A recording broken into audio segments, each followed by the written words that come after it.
Bien, dans cette dernière partie, on va essayer de déterminer la largeur des modes propres qui sont sélectionnés par la cavité. Donc on se rappelle qu'il y avait plusieurs fréquences dans le problème. Il y avait déjà la fréquence moyenne, bon, qui n'apparaît plus ici, mais qui correspond typiquement le centre de la courbe rouge est une fréquence de l'ordre de 10 puissance 15 Hz pour la lumière visible. Nous avons ensuite la largeur de l'arrêt spectral essentiellement due à l'effet Doppler de l'ordre du gigahertz. Ensuite, nous avons montré que chacun des modes de la cavité sont des multiples les uns des autres. Bon, c'est assez classique lorsque vous avez une onde dans une boîte avec des conditions limites qui sont identiques. Et on a montré que le delta nu lié à la longueur de la cavité était de l'ordre de la centaine de mégahertz, ce qui fait que classiquement, dans un laser, vous avez quelques modes, hein, le rapport de 1 GHz sur 100 MHz en ordre de grandeur. Et ce qu'il nous reste à déterminer, c'est ce qu'on va essayer de prouver maintenant, c'est que la largeur d'un mode est en fait de l'ordre du mégahertz. Donc on voit vraiment qu'on va on peut, si vous arrivez à la fin à isoler un seul mode du faisceau laser, vous aurez une fréquence qui sera de l'ordre de 10 puissance 15 Hz et un mode qui aura, ici on est à peu près à 10 puissance 15 Hz, et une largeur de mode qui sera de l'ordre du mégahertz. Donc une raie extrêmement fine, quasi monochromatique mathématiquement. Alors, pour faire ceci, on va commencer par un petit aparté. On va essayer de revenir à un oscillateur harmonique. Donc, vous avez ici l'équation de l'oscillateur harmonique qui vous indique que, bon, il est bien classique, d'accord, imaginons un système masse-ressort. Voilà. Et vous savez que si votre oscillateur est parfaitement harmonique, eh bien vous avez une solution qui est sinusoïdale, donc qui contient une unique fréquence oméga 0. Donc là, dans ce cas-là, l'oscillateur est parfaitement monochromatique et c'est lié à un facteur de qualité infini. C'est-à-dire qu'il n'y a aucun frottement. Si maintenant on passe au cas d'un oscillateur amorti, une équation modèle pour un oscillateur amorti, c'est la dérivée seconde liée à l'accélération, le terme d'ordre 0 associé à la force de rappel, et le terme du premier ordre qui est associé au frottement. Et si on réécrit les termes, on peut appliquer le terme de frottement, on peut l'écrire habituellement oméga 0 sur Q. Donc, comme j'ai expliqué précédemment, si le facteur qualité tend vers l'infini, ça signifie que vous n'avez plus ce terme-là. Donc un oscillateur est d'autant plus proche d'un oscillateur sinusoïdal que le facteur de qualité est voisin, est très grand. Mais dans une situation réelle, vous avez un oscillateur qui perd de l'énergie, on reprend, vous avez un oscillateur, cet oscillateur, il y a un frottement mécanique, il perd de l'énergie, et vous avez typiquement une courbe d'oscillation amortie en exponentielle, moins oméga 0 t sur 2q, cosinus oméga t plus phi. Alors, plusieurs façons de voir le facteur de qualité. Une premier aspect, c'est de dire, lorsque vous avez un oscillateur amorti, la fréquence n'est déjà plus exactement égale à oméga 0. On sait que l'oscillateur amorti, sans excitation extérieure, sa pulsation d'oscillation, ce n'est plus oméga 0, c'est oméga 0 sur 2q, racine de 4q carré moins 1. Donc on voit, ça c'est un point important, dès que vous avez un oscillateur qui est amorti, la fréquence se déplace d'une quantité donc donnée par la formule que je viens d'indiquer.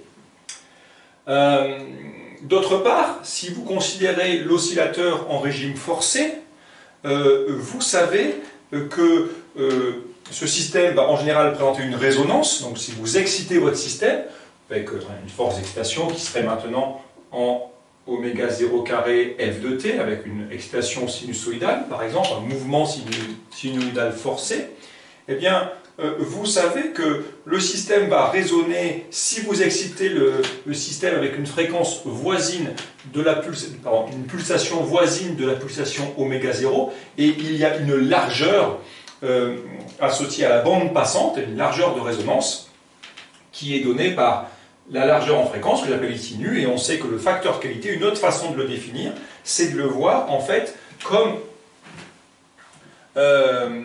le rapport entre la fréquence associée à oméga 0 et le delta nu associé au delta oméga à la largeur de la bande passante qui apparaît en régime forcé. Donc deux façons plusieurs façons de voir le facteur qualité. Le facteur qualité peut être vu en régime forcé comme le rapport de la fréquence propre du système sur la largeur de la bande passante du système. Et sinon, le facteur qualité peut être vu d'une autre façon, en régime libre. Si je reviens maintenant en régime libre comme ceci, on peut montrer, en faisant un petit calcul, en exprimant complètement la valeur de x, on regarde, alors ça marche dans le cas où vous avez un oscillateur qui est peu amorti, donc on considère un facteur de qualité élevé, donc au moins d'une dizaine d'unités, et vous prenez sur une oscillation l'énergie qui est dans le mode. Vous dites par exemple j'ai un oscillateur harmonique qui s'amortit tout doucement, et donc vous calculez l'énergie cinétique sur une période, l'énergie potentielle sur une période, vous en déduisez l'énergie mécanique sur une période, vous dites quelle est l'énergie mécanique dans mon système sur une période, et vu que tout doucement bien, le système s'amortit, vous avez une perte d'énergie à chaque période, et vous évaluez le travail de la force de frottement, et vous évaluez l'énergie perdue par période, et on montre que si on fait 2π l'énergie mécanique dans le système divisé par l'énergie qui est perdue par période, eh bien c'est aussi égal au facteur de qualité. Donc on va utiliser ces deux définitions, la définition classique du facteur de qualité, hein, la fréquence propre sur la largeur de la bande passante, ou alors en termes d'oscillateur amorti, 2π fois l'énergie dans le mode sur l'énergie qui va être perdue par période. Alors bien sûr, arrivé ici, on pourrait se dire, mais quel est le lien entre ce système d'oscillateur harmonique amorti et puis ma cavité Fabry-Pérot avec mon excitation stimulée? Alors l'idée est celle-ci, l'idée est de dire par analogie que nous avons en fait un système qui oscille, donc nous avons une onde oscillante au sein du dispositif qui serait finalement l'équivalent de cet oscillateur harmonique idéal. Et puis les pertes, comment sont-elles représentées? Eh bien, les pertes sont représentées par l'idée que vous voulez un laser, vous voulez certes créer de l'énergie lumineuse électromagnétique dans la boîte, mais il faut bien qu'il y ait un peu d'énergie qui sorte pour créer le faisceau laser. Donc en fait, les pertes dues au frottement mécanique seront associées ici aux pertes qui fait que l'un des miroirs n'est pas parfaitement réfléchissant, mais que vous avez une portion de l'énergie qui, à chaque période, doit sortir du système. D'ailleurs, au bilan final, voilà, l'énergie que vous allez mettre dans le système, une partie, disons, va quitter le système de cette façon. Alors l'idée, ça va être justement de calculer l'énergie qui est électromagnétique qui est dans la boîte, la comparer à l'énergie qui sort de la boîte à chaque période, et on dira que ceci, c'est par définition du facteur de qualité également égal à nu0, la fréquence propre centrale, en gros le nu0 qui est ici, ou le nu0 de votre mode, mais de toute façon c'est très très voisin, encore une fois, là vous avez des mégahertz quand cette valeur-là est de 10 puissance 15 Hz. Vous comparerez en fait le nu0, la fréquence de l'arrêt spectral, et ainsi, donc ça étant connu, on va faire ce calcul, on en dira le delta nu, qui correspondra bien à ce que j'appelle ici delta nu c, c'est-à-dire la largeur d'un seul pic. Alors pour faire ceci, première étape, quelle est l'énergie électromagnétique dans la cavité? Par analogie, d'accord, quelle est l'énergie mécanique moyenne sur une oscillation de votre système masse-ressort? Ici, quelle est l'énergie électromagnétique dans la cavité? Alors, je vais appeler, j'aurais pu l'appeler oméga, mais là je l'appelle petit u. Je vais appeler petit u la densité volumique d'énergie électromagnétique présente dans la cavité. Donc j'ai de la lumière dans la cavité, j'ai des ondes électromagnétiques, et je définis la densité petit u que j'avais appris en cours oméga électromagnétique. Donc en gros, epsilon 0 e carré sur 2 plus b carré sur 2 mu 0. Bon, c'est ce que c'est, il y a un certain champ électrique, un certain champ magnétique dans la cavité, et ça définit une certaine densité volumique d'énergie électromagnétique. Donc, dans un premier point, c'est assez simple. Si je suppose que cette densité volumique d'énergie est uniforme dans la cavité pour simplifier, ou disons que je prends son énergie moyennée sur tout le volume, eh bien je dis que l'énergie, que je peux qualifier d'ailleurs d'électromagnétique, hein, l'énergie électromagnétique dans la cavité, ce qui correspondra à ce terme-là, eh bien ça vaut l'énergie volumique multipliée par le volume de la cavité, c'est-à-dire la section fois la longueur. Tout le domaine où vous avez en fait le faisceau lumineux. Alors, maintenant, il reste à évaluer l'énergie qui va être perdue par période. Pourquoi l'énergie est perdue? Eh bien, de l'énergie électromagnétique est perdue parce que, encore une fois, votre miroir n'est pas parfaitement réfléchissant et un petit peu d'énergie est en train de quitter le miroir à chaque étape. Donc, pour déterminer cette énergie perdue par période, il faut se poser la question, quels sont les photons qui vont pouvoir sortir pendant une période T? Eh bien, les photons qui vont pouvoir sortir pendant une période T, c'est toujours la même mécanique. Vous définissez la section de sortie. Ici, la section de sortie, c'est le miroir de sortie qui est ici.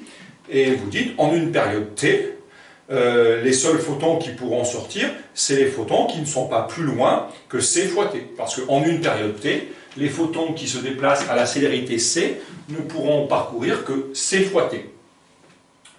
Voilà, excusez-moi, ça c'est pas juste. Donc, C fois T.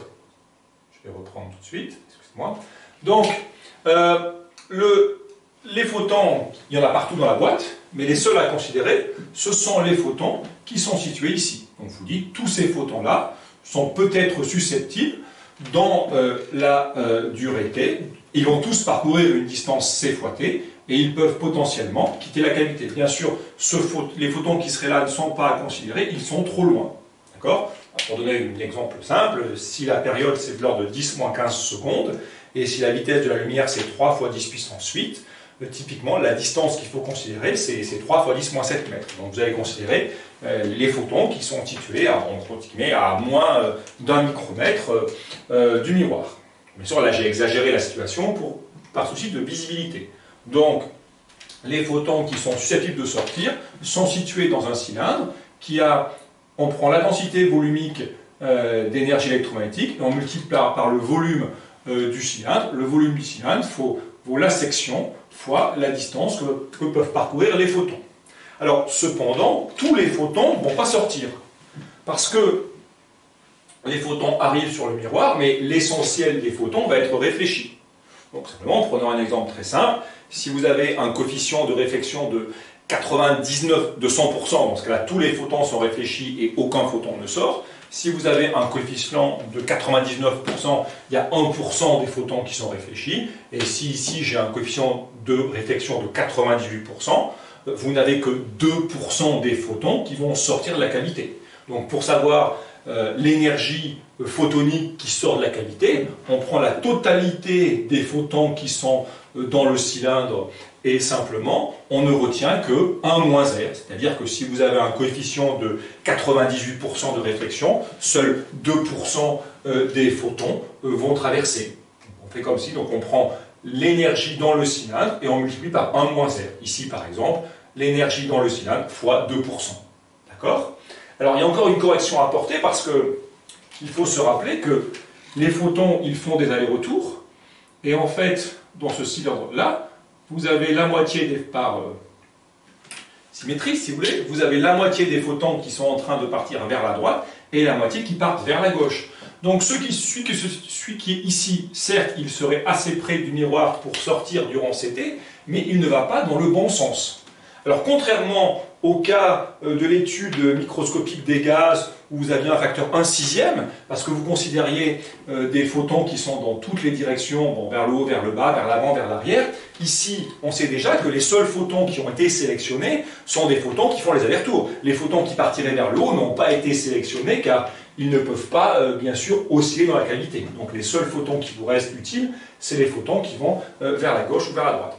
Donc en fait, ceux qui vont vraiment sortir, c'est le nombre de photons qui sont dans le cylindre, la proportion qui peut potentiellement être transmise, 1 moins R, mais il faut penser à rajouter un facteur 1,5 pour dire que ça ne concerne que les photons qui vont vers la droite.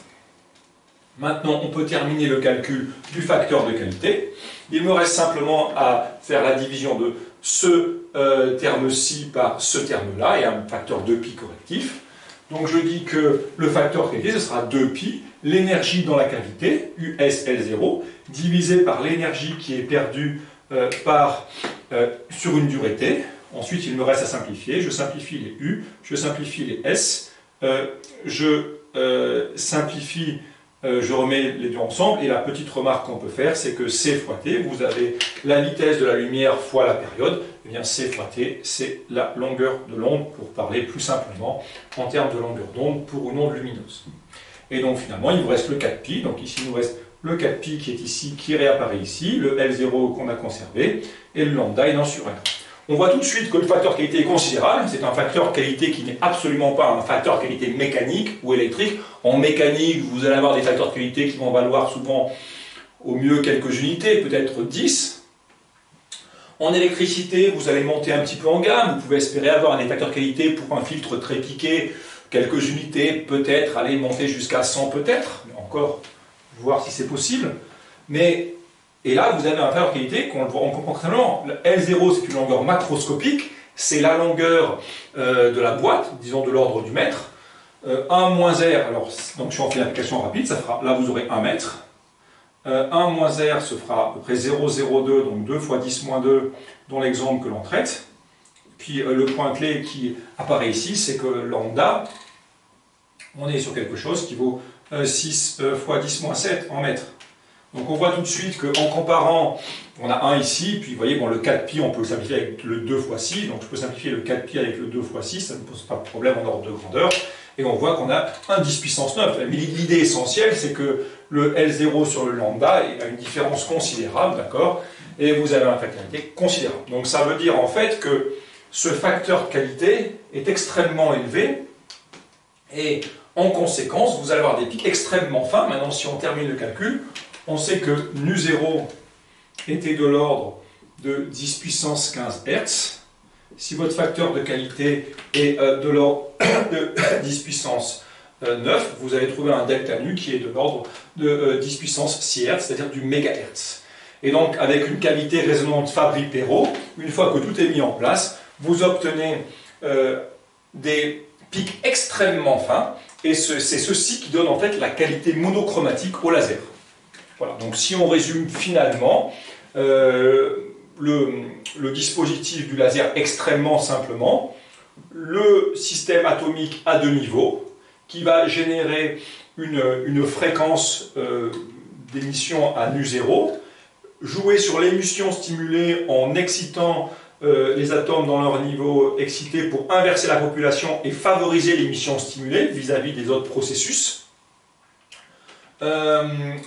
Ensuite, l'effet Doppler qui élargit certes l'arrêt spectral, mais ensuite avec le jeu de la qualité permet à la fois d'amplifier le signal un grand nombre de fois et permet enfin de sélectionner certaines fréquences qui seront des fréquences qui seront extrêmement fines grâce, plus le laser d'ailleurs, ce sera d'autant plus efficace que le miroir ici aura un coefficient de réflexion qui va se rapprocher de 1. C'est assez logique parce que plus vous prenez un coefficient de réflexion qui se rapproche de 1, eh bien, plus l'énergie va rester dans la boîte plutôt que de sortir. C'est un peu l'équivalent de dire que vous amortissez très peu. Si vous prenez un miroir qui a un très faible facteur de qualité, un très mauvais coefficient de réflexion, l'onde va essentiellement sortir de la boîte, va traverser le miroir, et donc en quelque sorte, c'est comme si vous aviez un amortissement très fort. Voilà. Mais avec ce très bon facteur de réflexion, l'énergie reste essentiellement dans la boîte et sort quand même bien sûr du dispositif pour créer le faisceau laser. Voilà à peu près pour résumer les principales idées que vous devez connaître sur le laser, vu comme un système avec une rétroaction, un amplificateur et une qualité qui crée un filtre en fait basse bande.